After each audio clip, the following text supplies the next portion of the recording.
Kami ang Breaking News Squad! Nako, Ang breaking news ay, Teka muna. mananalo tayo. Oo, makukuha natin ang jackpot. Kaya ang breaking news ngayon, kami ang magwawagi ng 200,000 peso. Malinis, wala na iba. Yung mga nasa girls na mga co-reporters namin na girls, better luck next episode na lang. Marami pa naman sila sa kali. Ano pa next time?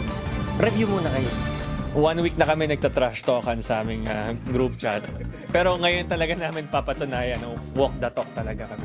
Ito na sa amin na to ngayon. Well, manalo, matalo eh. I-enjoy lang natin ito eh. Pero syempre, tayo mananalo dito. Di ba? Sabi ko lang sa kanila, good luck. Yun lang. Ayoko na lang mag-talk. Tulog nyo na lang. Abangan kami dito lang sa Family Feud!